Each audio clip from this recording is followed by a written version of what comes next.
They said I was jealous. They said I was the reason he was gone. My own family made me the villain, until the day I finally learned what really happened to my brother. I'm Ryan, 32M. Growing up, my brother Evan was the golden child. He ran faster, charmed teachers, and filled rooms without trying. I was the quiet one who fixed things and kept score in my head because nobody else seemed to. When Evan died at 19, an accident at the quarry, the sheriff said, the story hardened fast. We had argued that afternoon. By sundown, he was gone. Cause and blame fused into a single glance my mother wore forever after. The weeks following the funeral turned our house into a museum of Evan. His track medals were polished. His jacket was draped over the chair he'd claimed at the table. My place shrank. I learned to move softly so the floorboards wouldn't complain I was still there. People from church visited with casseroles and warnings. Grief needed a direction or it would eat us alive. Found me. No one wanted my version. I had told Evan that morning he couldn't borrow my car. He stormed out on his bike, threw a parting look like a thrown stone, and that was the last anyone admitted seeing him until a fisherman found him at the base of the quarry cliffs after dark. The official line said he slipped. Our family's line said I pushed him there with envy. I stopped speaking unless asked a direct question. Silence was safer than asking why Evan's phone was never found, or why his watch, always on his wrist, was missing. When I tried, Dad would rub his temples and say we couldn't afford to live inside conspiracy. Mom's answer was simpler.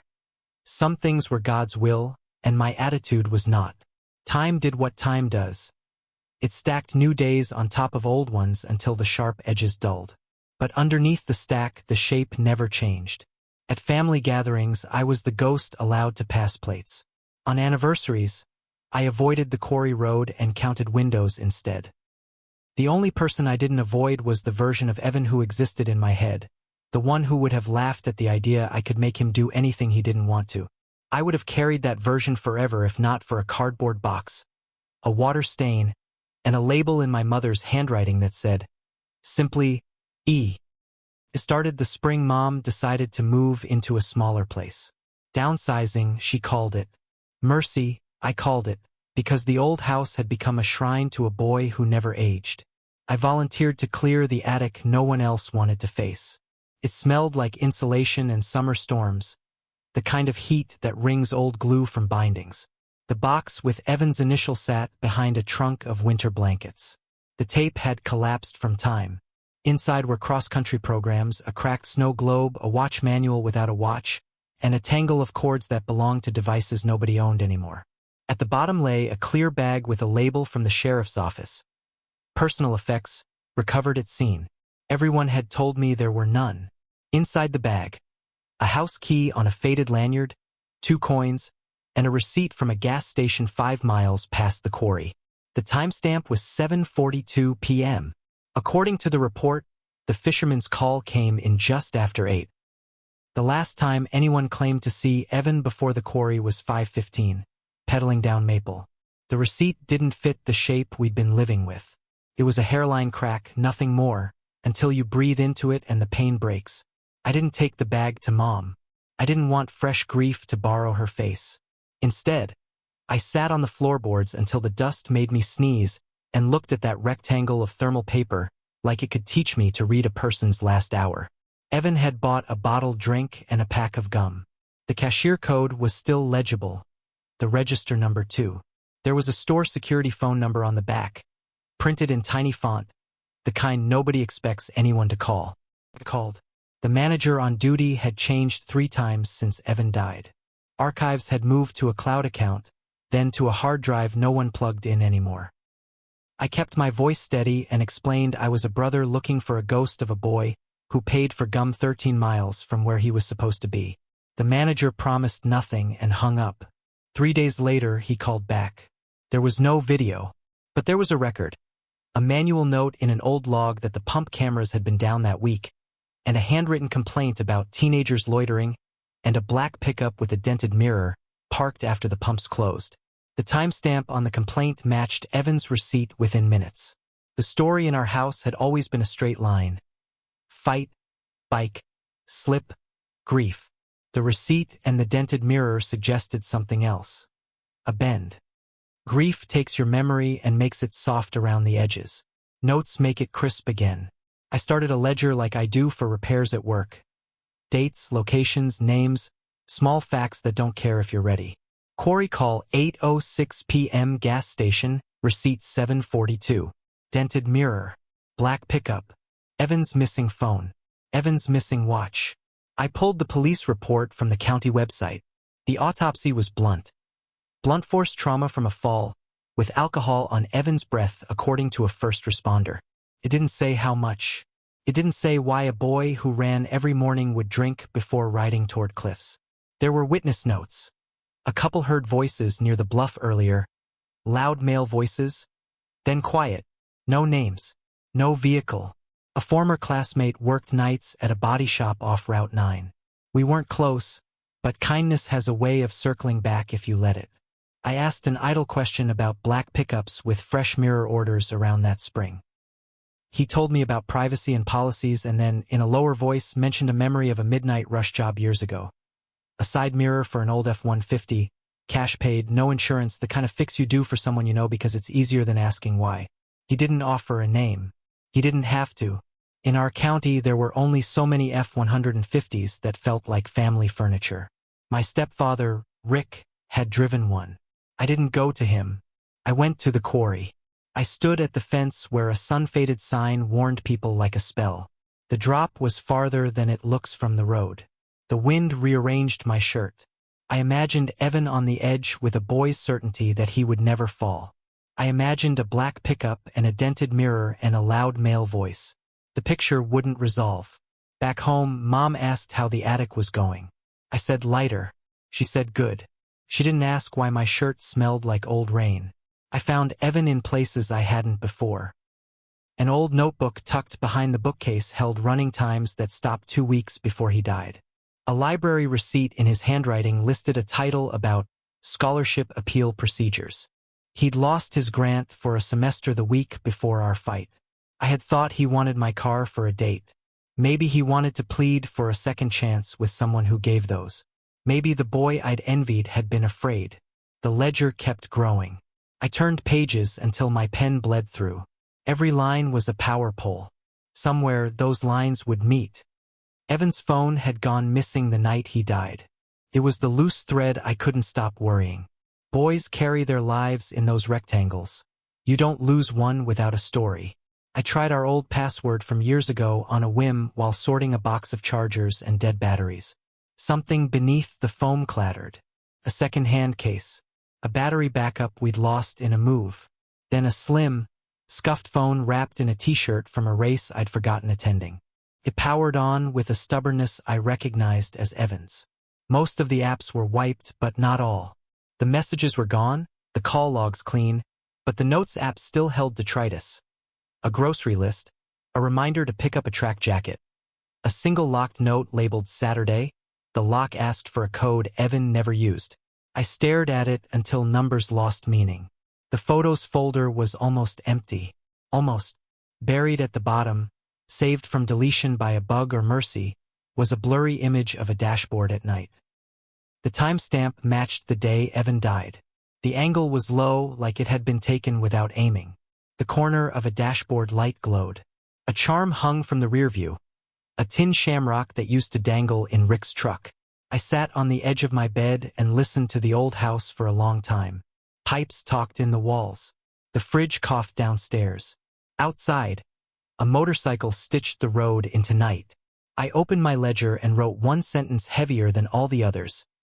Evan was in Rick's truck after 7 p.m. Why? I checked the insurance paperwork Mom kept in a kitchen drawer for grown-up things. Buried under warranties was a mailer from Rick's insurer advertising a discount for telematics. Plug-in devices that tracked mileage. He had been proud of the savings. If he'd kept the unit, its logs might still sit on a server somewhere waiting for a question like mine. The company's customer service treated me like a stranger, which I was. But policy numbers don't know emotions. I read one off the mailer and asked for a trip log from the week Evan died for budgeting. After transfers and hold music that sounded like apologies, an email arrived. It listed timestamps, speeds, and routes recorded by a device that didn't care about stories.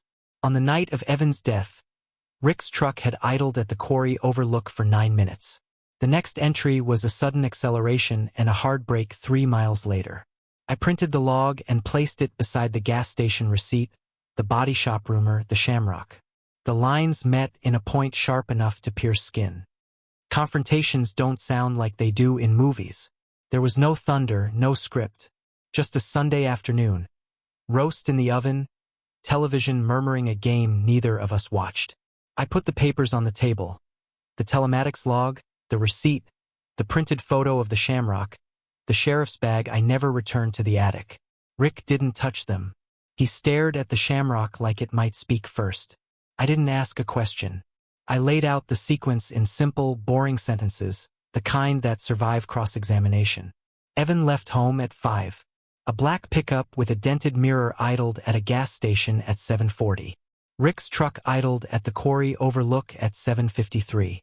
Someone braked hard 3 miles later. Evan's phone was gone. His watch was missing. Rick's side mirror had been replaced that spring in cash. The house stopped breathing. The game announcer's voice sounded like he was speaking underwater. Rick's face did something I had never seen it do. He aged in front of me. The certainty I'd always associated with him, rules, curfews, answers, fell off his bones. He closed his eyes. When he opened them, he looked like a man who had been arguing with himself for years and just lost. He said Evan had called him that evening, voice high and cracked, asking for help. There had been a mess with a borrowed sum, small, but loud to a boy's pride. He'd been afraid I would tell Mom if I knew. He didn't want to be the golden child with a stain. Rick had driven out to meet him to talk sense. On the overlook, the talk grew hot. Evan could make people feel cornered when he was cornered. It was part of his shine. Rick turned to leave. Evan reached for the open door. There was a misstep, a thrown balance, a sound people carry to their graves. None of it excused what came next. Panic isn't a defense so much as a description. Rick said he tried to call 911, then didn't. He said he couldn't let Mom lose both a son and a husband in a single night. He said he took the phone because it kept lighting up with my name and he didn't know how to explain that to anyone while his hands were shaking. He said he replaced the mirror because waking up and seeing the dent each morning made him see the drop again, and he wasn't sure he would come back from that. He didn't say the word accident. He didn't say guilty. He said sorry like a man lowering a flag. I thought of my mother polishing Evan's medals. I thought of being the family's convenient shadow. I thought of how easy it had been to let a quiet kid carry a loud grief for everyone else. I picked up the papers and told Rick I was going to the sheriff. The sheriff's office looked smaller than it had when I was 19 and too full of rage to fit inside it. A younger detective took my statement. He listened like a person and not a form. He copied the logs, the receipt, the photo of the Shamrock. He asked for Evan's phone. He asked me to tell the story twice, not to catch me but to catch what memory forgets the first time. They reopened the case quietly. There were interviews, new photographs of old ground, a search warrant for a storage shelf in Rick's shop that he had never opened again. In a tin labeled fuses, they found Evan's watch. It had stopped at 7:58, the moment the detective guessed when the face met rock. Mom learned everything in an afternoon without proper names for what was happening to her. She tried to understand how love and harm could fit in the same human. She failed, like most of us do, and then she sat in the kitchen and held onto the table until the room stilled again. She didn't ask me why I hadn't come sooner. She didn't say she was sorry. She made tea and lined up cups like the beginnings of a truce. Rick turned himself in. The charge wasn't murder because intention matters to the law. It was manslaughter, evidence tampering, obstruction. His lawyer said words like remorse and cooperation. The courtroom smelled like paper and winter coats. I watched a man I had known in 2 dimensions become a third. Capable of love, capable of cowardice, capable of both in the same long minute that decided the rest of our lives. People in town adjusted their stories the way they always do. Some said they'd always suspected. Some said it was God's plan. A few said nothing at all and brought casseroles again because grief feeds on routine, and routine sometimes keeps it from eating the house. At home, The shrine of Evan began to look less like a museum and more like a room in a house where someone had lived well and then left.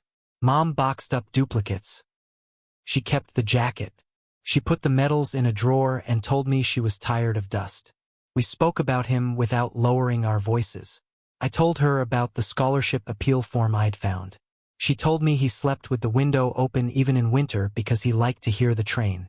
For the first time, I allowed myself to be 19, not a defendant. Resentment is a heavy coat. Even when you take it off, your shoulders remember. I tried mine on and off in the weeks after sentencing. Some days it fit too well. Other days it hung wrong and I could laugh at a joke at work without hearing an echo behind it. Daniel, the fisherman's son who had made the call that night, stopped me outside the grocery store and told me he never believed I had pushed anyone anywhere. His words were simple. They mattered more than the elaborate apologies that arrived later from relatives who had repeated Mom's first story without blinking. I accepted some. I set others down without opening them. I took flowers to the quarry for the first time. Not because Evan needed them, but because I needed to stand at the fence and see the place without the family myth pressed over my eyes. The wind did what it always does there. It tried to lift what wasn't nailed down. I let it take the paper wrapper and held onto the stems. At home, Mom asked me to help her take down a shadow box of Evan's race bibs. We stood on chairs and discovered the wall was less faded behind it than around it. We laughed because the house had authenticated our grief. Then we painted. The color we chose was the sort of blue that looks different in morning and night. When it dried, the room felt like a place for the living. I returned the sheriff's bag to the attic, empty now. I kept the ledger in the top drawer of my desk even after I knew I wouldn't need it again. It had taught me the discipline of patience and the mercy of small, boring truths. I kept the shamrock photo too, not to punish myself with it, but to remind me how much of a life can hide in a corner of a frame. People asked if I forgave Rick. Forgiveness is a word with too much furniture in it. I don't know if I do. I know I no longer set a plate for anger at every meal. What I forgave, finally, was myself. For not being able to stop a boy from being a boy, for surviving him, for letting other people name me when I was too lost to write my own name. The day the house sold, the realtor handed Mom a keychain shaped like a small house and said something cheerful about fresh starts. We loaded the last box into my trunk and stood on the porch where every fight and birthday had started. Mom touched the doorframe like skin. I watched her mouth move with a prayer she didn't share. We didn't drive past the quarry on the way out. We didn't need to. The cliff wasn't a character anymore. It was a place on a map. In my apartment, I planted a sapling in a wide pot on the balcony. Evan had once tried to grow an avocado pit and failed because he watered it like a race. I set the pot where the morning light found it and promised it boredom. Measured water, regular pruning, the right soil. Peace, I've learned, is rarely dramatic. It's a calendar that doesn't care if anyone claps. Sometimes, when the train whistles at night, I open the window and let the sound take up space. I picture Evan running beside the tracks, long legs eating distance, hands out for balance like a kid who knows he can't fall until the moment he does. I picture myself on the other side of the fence, older now, not a villain or a hero, just a person who stayed to do the accounting when the story reached zero. They said I was jealous. They said I was the reason he was gone. For years, I carried a weight that didn't belong to me because it was easier for everyone else if I did. The truth didn't give me fireworks. It gave me a ledger where the columns finally lined up. A receipt, a log, a photograph, a watch, a confession. It also gave me a name I could say without flinching, mine. And when the wind lifts the leaves of the sapling just right, I swear I can hear Evan laughing at how long it took me to choose a softer coat.